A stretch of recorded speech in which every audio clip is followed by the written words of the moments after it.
What's going on, everybody? This is Gen Sports, aka Gen 76, back here again. And today, quickly, just want to recap the New Orleans Saints going against the Atlanta Falcons.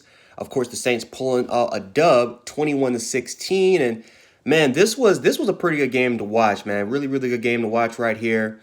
I know Saints fans were definitely scared a little bit towards the end. Taysom Hill just kept fumbling the damn football, and it was almost to a point where, if the ball would have, the last fumble that he had, if that ball would have stayed just a little bit more towards the inbound, who knows? A Falcons defender could have recovered it, or better yet, scooped the ball up and scored for a touchdown to win the game. I mean, man, there was a bunch of scary scenarios that thankfully went towards the Saints' way. But just talking about this game real quick, at least from a Saints type of fan perspective, man. I'm not a Saints fan, but Taysom Hill had a pretty efficient game, man.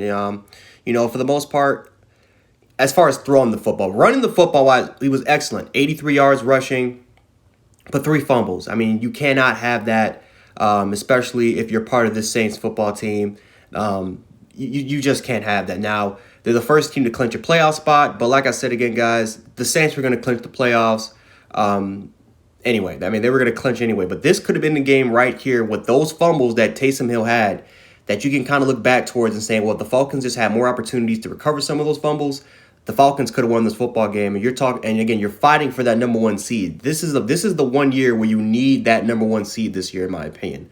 The second seed, number 3 seed, number 4 seed, they're all playing in the wild card round. So again, I know Saints fans were a little bit nervous because of that, but besides that, like just talking regarding back to Taysom Hill, really good passing the football wise, man. And like I said, this is a specialist.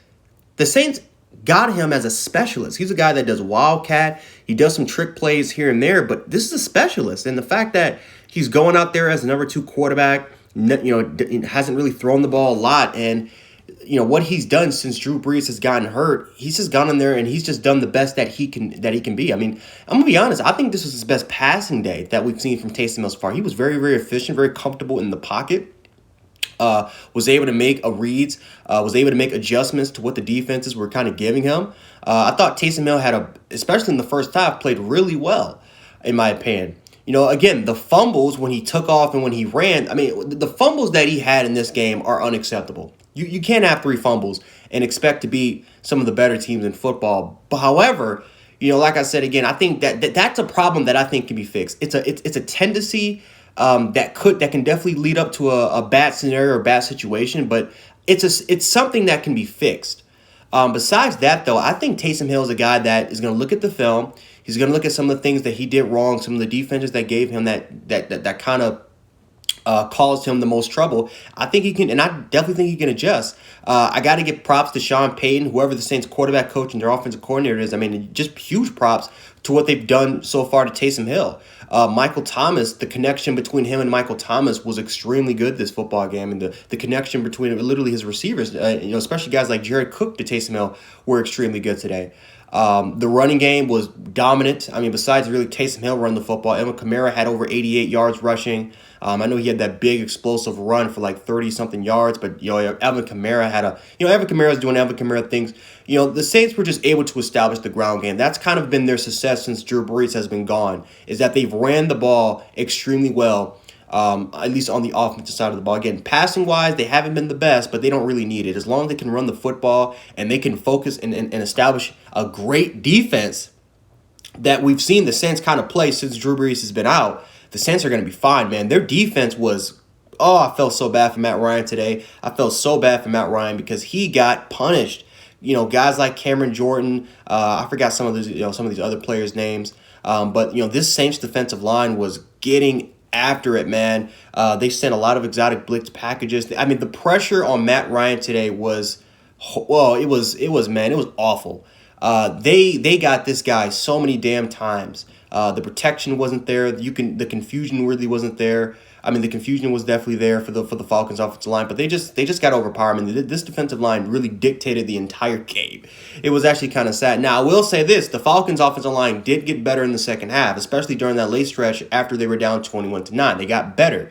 But I mean, still, you got to give a lot of credit to this Saints defensive front. They were dominant in today's football game. So, huge props to those guys.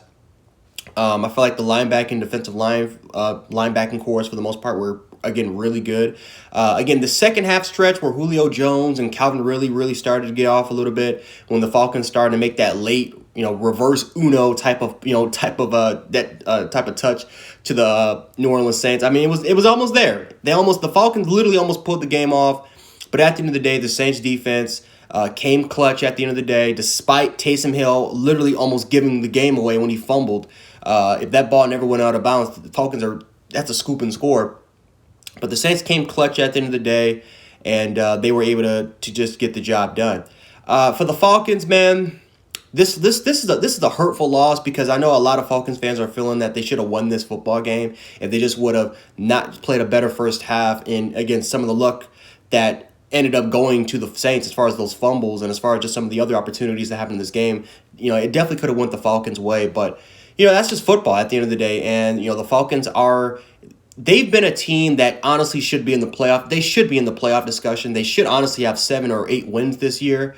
But, just a lot of bad things have happened to the Falcons all season long. And, they're out of the playoff discussion now. And I think the one thing you got to talk about is tanking. I mean, is tanking, rebuilding, is that part of what the Falcons are going to be doing? Because you have old Matt Ryan, you have Julio Jones who's starting to get up there in age. Todd Gurley clearly isn't the same running back. You saw today, he clearly is not the same running back compared to what he was when he was with the LA Rams a couple years ago. He's just not the same guy. So the Falcons have a lot of thinking to do of what they can do for their football team during the offseason, but still overall-wise, this was a really good game to watch. At least this was a good game. This was not boring compared to some of the other games that we've seen. But this was a pretty entertaining game, and I was, again, glad to watch it. So anyway, Saints fans or Falcons fans, let me know how you guys feel about this game in the comment section. I'm very curious to see how you guys felt about the game. But yeah, just comment below, and we can, and I'll definitely respond. We can hash it out below in the comment section right below. So anyway, guys, if you guys like this video, make sure to hit the like button, share the video, also subscribe. Lets me know that you guys want more NFL weekly recaps and more NFL content from me. And plus, I would definitely appreciate it too. I would trust me, I definitely would appreciate it. But yeah, that's just gonna do it for me today, guys. This is Jan 716, aka Jan Sports. Make sure you guys have a good night, stay safe, and I'm out.